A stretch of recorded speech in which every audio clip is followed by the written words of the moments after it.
Hello again, everyone. Welcome back to the Empire of Dragonia in Stellaris, in what will be the last episode. So, time has advanced a bit. It's about 35 years farther along than when I last recorded an episode, which for you guys was yesterday. I haven't really done a whole lot of things. I did integrate, I integrated on camera these guys. I also got a bunch of these guys. I found all of the, one hasn't popped up yet. But I did a technological enlightenment of all of the primitives that I could find. And I am now getting plus 9 influence even while integrating. So that's pretty nice. So we've got these two guys up here. We've got xenophobic fanatic militarists, fanatic spiritualists, and we've got fanatic collectivists, spiritualists. We've got collectivists, xenophobes, and materialists. And they don't really like me. And there's another one around here. These guys. They are fanatic xenophobes, militarists, fanatical purifiers. They don't like me very much. They keep insulting me. But, that's, neither here nor there. I've also expanded the Kemplar Democratic Coalition and the, Huvidu Zan Nation, with some wars against those guys. I also expanded the Haval Conglomerate a bit, but I'm not actually going to do any more wars. I have discovered something. A while back, people were saying that I should just be seeding planets to get closer and closer to the goal. Here's where we are right now. We're 2 away.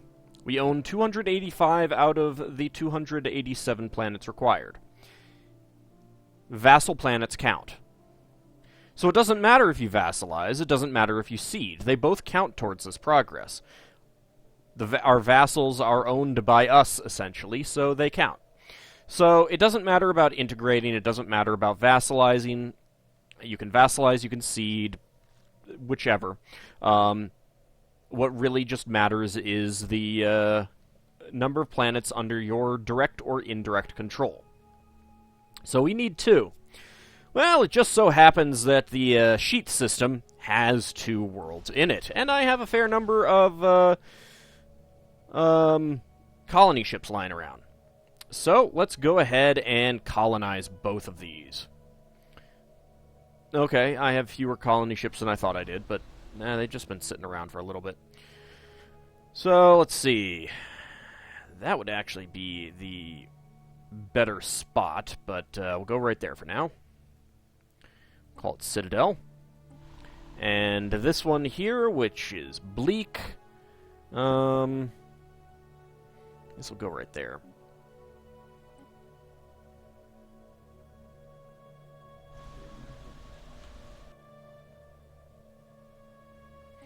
Okay, so as soon as... I don't know if it'll happen as soon as they touch down or as soon as they actually complete. So I guess we'll find out. I have lots and lots of science ships and construction ships because I have not gone through and deleted the worthless ones. I mean, we're still running with Robin here, which is pretty great.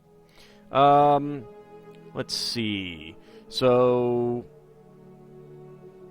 anything of real great interest. I did end up colonizing Eternal Bastion, so we're working on that. I got another Tomb World colonized down here in the Zempek system. This was part of the old Fallen Empire, and this was one of their worlds. The Drool Perfen, that's right. But let's see. These were all from Siet, so I'm just kind of... They were really poorly designed, so I'm just trying to get them up to a nicer set of buildings and everything like that. I have, of course, filled out this. I colonized some of the stuff that was in here, and then and they've now been added into the Here Be Dragons sector. I've been surveying all of the systems up here slowly. Still, I mean, some of them still have not been surveyed. Well, I think at this point they probably have, but yeah, it took a little while. What else? Oh, there was something. Where is it? Okay, so this system, actually, this world and its moon, we've got an Arctic world and we've got a continental world, they both had pre-sentience on it, which is just fantastic. So these guys, the Hyanarthi, they started out with Earthbound, a leader experience gain minus 25%, energy credits plus 15%, army damage plus 20%, and other species happiness minus 5%. So I decided if I'm going to uplift them, I might as well give them Thrifty. So they are getting lots and lots of energy credits, and it looks like they've also picked up my, or for the most part have picked up, well, okay, maybe not for the most part. But many of them have picked up my ethics. So we're getting quite a bit of power out of these guys. I mean, a Power Hub 2 producing 17 power is pretty amazing. So we're not quite getting plus 100%. So we're not quite doubling our power output. And because they're uplifted, they get plus 20% happiness when they are under me. So, yeah, with the Hyper Entertainment Forum, almost all of these guys are at 100% happiness. It's pretty nice. You know, in fact, you are not, so you swap out. So this I just made into a power world, and it is producing 103 total power. And then over here... Let's go ahead and do some upgrades as long as they're available. So we've got the Zulakoko. They had Natural Intellectuals. Society output plus 20%, energy credits minus 10%, minerals minus 20%. So I decided that I'm just going to paper over all of the energy and minerals on this planet. And I also gave them Natural Sociologists and Intelligent. So they should be producing... Yeah, they're producing... once this... the Hyper Entertainment Forum is built, then they will be producing... yeah, they should all be at 100% happiness as well. And they'll probably be producing, like, plus 90% on society output. I don't think we're going to get there. I mean, obviously I could sit here and not colonize anything for a very long time and get them filled up, but I think we're just going to try and get the victory condition here, the win. As you can also see, I am way over my naval capacity. All of my ships are increased by plus 72% maintenance, but I'm also producing 2,400 energy per round. Per month, not round. What am I talking about? So, it's kind of immaterial. I have a substantial fleet of side jump drives ships now. I've just put all of the side jump drives into one thing. Now, the funny thing is, like, let me actually go to it. Alright, it has 307 corvettes in it, 36 destroyers, 29 cruisers, 25 battleships. I've been using this as my attack all of the fleets ship for a couple wars, and I've lost like 5 corvettes in it total. It's pretty amazing at this point. With all those battleships, with all those cruisers, just being this big, nothing can damage a single corvette enough to really take it out. So it's pretty amusing. I also picked up a little tiny warp fleet that I was just trying to get killed as much as possible. And, of course, we've got the colony drop, AUG, and EFSF fleets there. But let's go ahead and advance time. Let our colony ships get down here and see exactly when the victory condition triggers. So this may be a very, very short episode, or it just might be a somewhat short episode. I guess we'll find out shortly, because I see them coming down. Not a whole lot else going on. There is a continental world that is newly terraformed.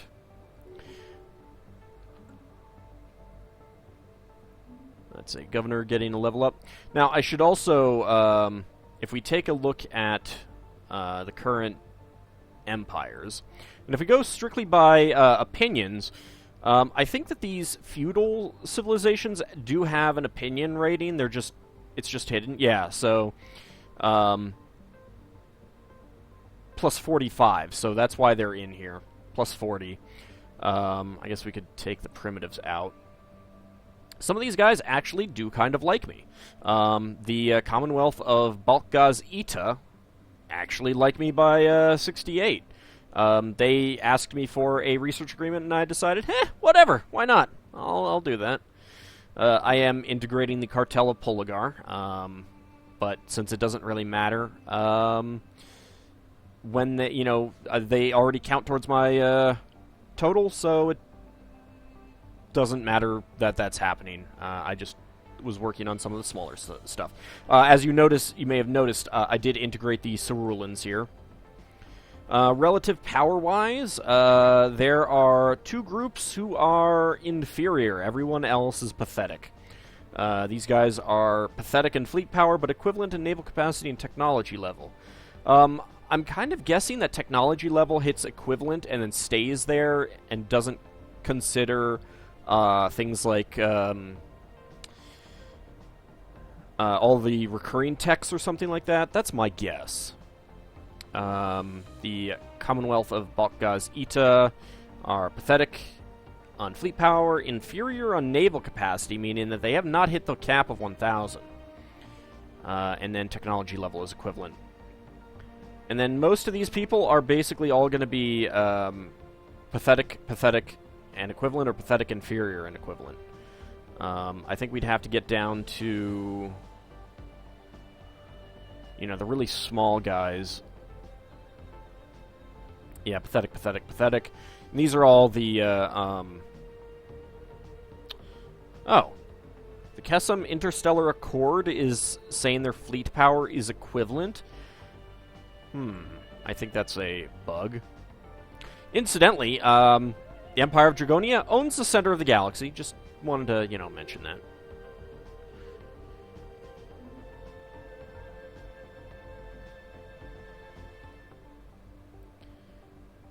Alright, let's see. Here they come. Speeding to colonize. As soon as this guy touches down, I'm going to check the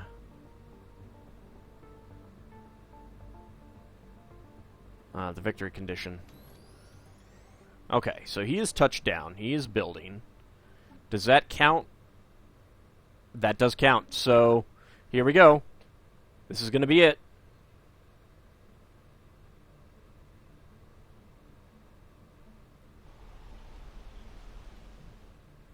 I should point out that I do own more than half the galaxy. Oh, hey, weapons target range. Asteroid P-194 is pockmarked with craters from weapon blasts, and appears to have been used as a target range by someone roughly 2 millennia ago. Residual energy readings suggest they tested increasingly exotic weaponry, including subspace bombs and some kind of singularity generator. Our scientists would be interested in studying the unusual energy echoes that remain. Why can't I get those weapons? Any second now. And domination victory. Empire of Dragonia has won the game by colonizing 40% of all habitable planets. Apparently we can continue to play afterwards. Empire of Dragonia, Mega Corporation, Dragon Reptilian, Draconis Continental World.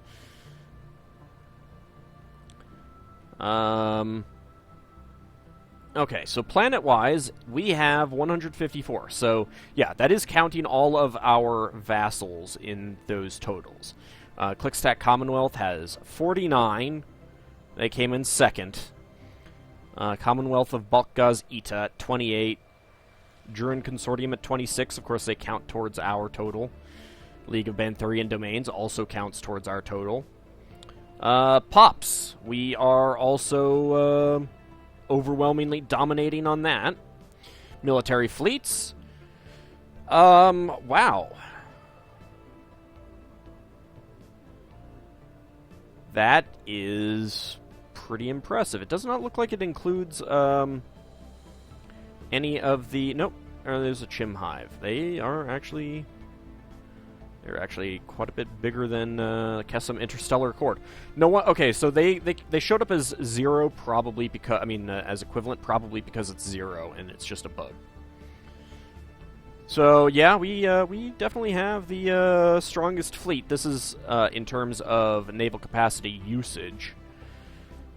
And in terms of research, the Kemplar Democratic Coalition actually is not that far off from us. And the Republican Huviduzan Dominions of all conglomerate, I wonder if they got my research. Although, no, the Kelnudar are...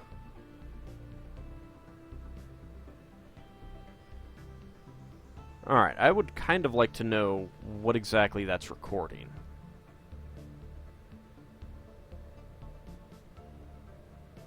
I mean, I don't think this is research points. Maybe it's totaling up all of the base research costs or something like that. I don't know. So apparently we can continue. The victory does not actually end the game. And these guys, yeah, they really don't like me.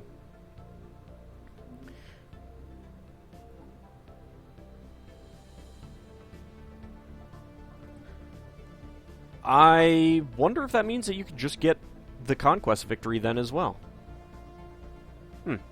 Well, that was the victory screen. I feel like they need to spruce that up. Maybe have some celebrations. Have everyone else automatically, an option where everyone else automatically capitulates and integrates with you or something like that because you are so awesome. I don't know. But yes, that has been the Empire of Dragonia. We have won the game in an open-ended game. Which, funnily enough, I have not actually gotten to the end point of a Crusader Kings 2 campaign on camera. The, 1453? Something like that. So, that's one Paradox game that I've gotten to the end point on. Of course, unlike Crusader Kings 2, we can continue playing. I'm not going to. I think I'm done. It has been fun to get everything and stuff like that. I do, discovering... I really wish that I'd discovered these guys earlier. Because being able to turn them into these scientific powerhouses is pretty awesome. I mean, we're not producing all that much yet, but eventually they would really produce quite a bit. And being in the same system as... this planet, which is producing 103 energy, would definitely balance out the two. And that's actually in this system right here. It would have been put into this sector, which has a lot of power already, so it's not that big of a deal. I suppose we could take a look at what planets are actually producing the most.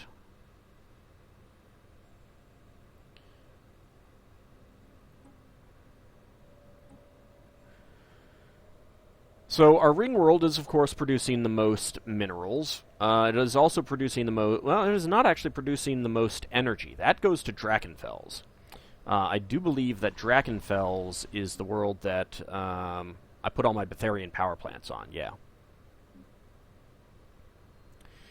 So, Betharian Power Plant 4, 7 of them. That is producing a lot. Let's see, what else? Draconis is producing quite a bit.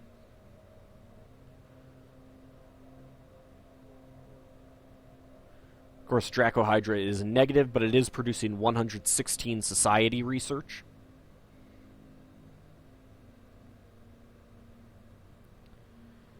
Let's see, what else? There's AuldDragon in the list.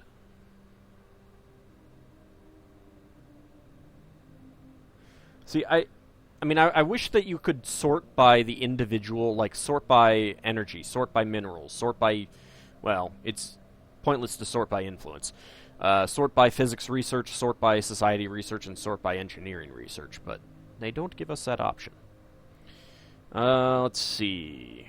Who is clearly producing the most research?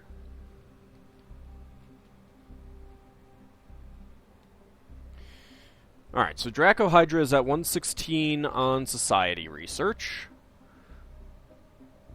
Fimbulvetter is pretty high up there with 50 and 52.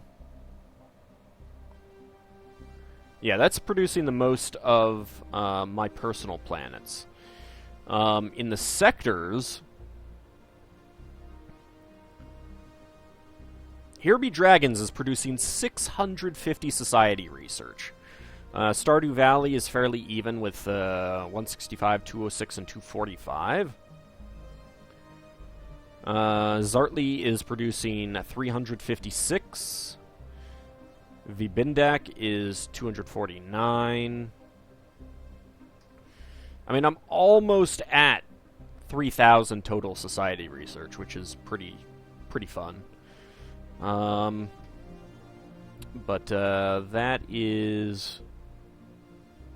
that's that. In terms of energy output,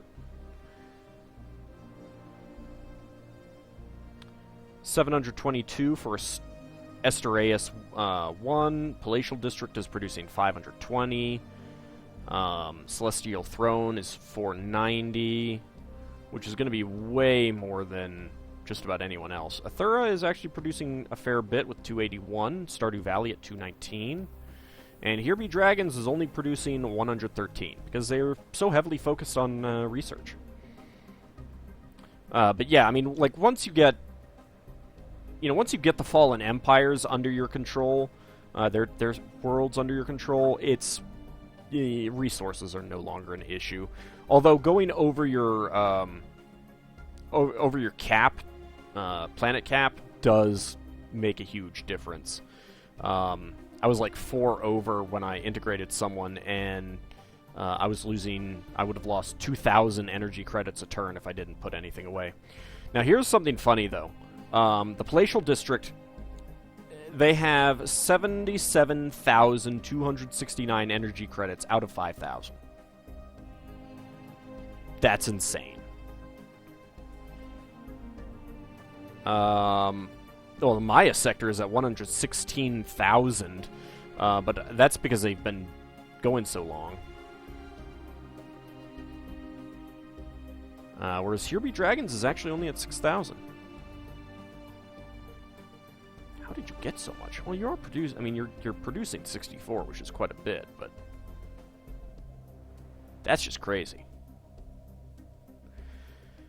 So, that has been the Empire of Dragonia.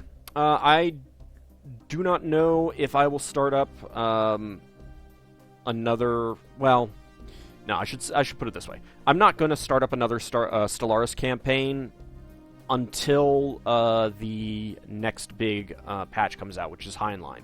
And even then, maybe. It'll really depend on what they're changing and stuff like that, and if I really feel like doing another recording session kind of the game. Of course, there is my collaborative with Zerfall, so go check that out. We're having a lot of fun with that. I will definitely put up a video about the changes when the Heinlein patch comes out, which sounds like they're aiming for like 2 months away or something like that from this point. So I mean, we'll end up seeing. If I do another campaign then, which will kind of depend also on like how the Crusader Kings 2 campaign is going and everything like that. Then we're probably looking at going for a smaller galaxy, and I'll definitely be going for something completely different in terms of ethics. Anyway, thank you all for watching the Empire of Dragonia, which started pretty much the day the game came out, and had a few minor bumps with the patch updates, but luckily our ethics, they didn't change too much. So once again, thank you all for watching, and I'll see you in the next Let's Play.